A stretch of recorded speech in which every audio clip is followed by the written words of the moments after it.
Hi, everybody. Welcome to part 2 of Renaissance famous people. In your packet, it looks like this. We're on the second page of it. We are about to talk about Paracelsus. In the last video, we covered Leonardo da Vinci, pretty much the #1 Renaissance man. We covered King Henry. We covered Martin Luther, both heavily invested in the Reformation and the changing of religious tradition in Europe. We talked about the Medici family. We talked about Erasmus. Here's a picture of him. And next is Paracelsus. He was a Swiss scientist and botanist. He worked with plants who helped make many advances in medicine. He studied current practices in medicine and found that most doctors actually made patients' condition worse than healing them.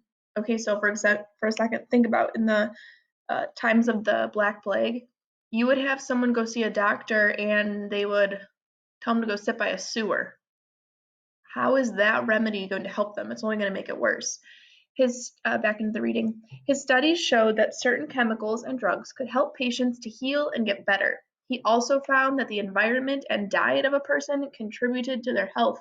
He probably figured out that having smoke in your house and breathing in smoke wasn't good for your lungs, like if they would do in the Black Plague, when they would think if smoked meat lasts longer, then smoked lungs would last longer. Well, we know now that's not true, and he was one of the ones who helped figure that out. Next, we have Christopher Columbus.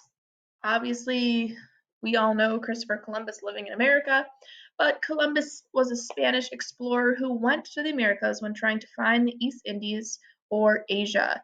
His discovery began in an era of exploration and expansion of European powers throughout the Americas and the world. So we know he is famed for being the one to find North America and the American continents. He really wasn't the first, though. Other famous people from the Renaissance include Michelangelo. He's an artist, an architect, and sculptor famous for his paintings in the Sistine Chapel, which, if you've never seen it,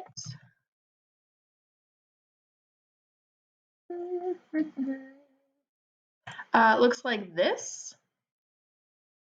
He did all of his work on scaffolding, those things you see on like buildings that are being worked on that are like this, and then there's like levels of them all on top of each other. He would lay on his back and paint upwards on top of scaffolding about 60 feet in the air. So that's what we're looking at.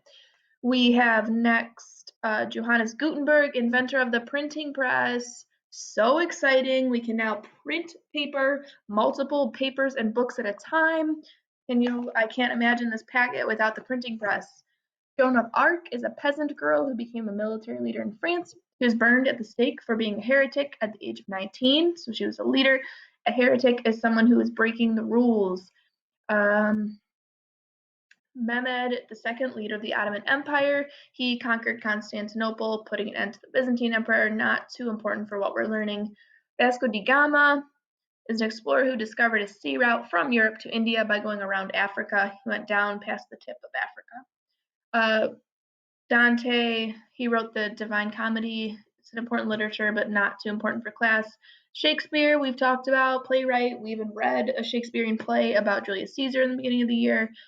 We have Elizabeth I of England, considered by many to be the greatest monarch in the history of England. Lastly is Galileo, an astronomer who made discoveries about the planets and stars. So now at this time you can go ahead and start answering some questions that are on the quiz. And just because we mentioned Galileo, you should probably go listen to Bohemian Rhapsody by Queen. I would play it, but I don't want to get my video blocked again. So I will see you in video 16, 17, something. Bye.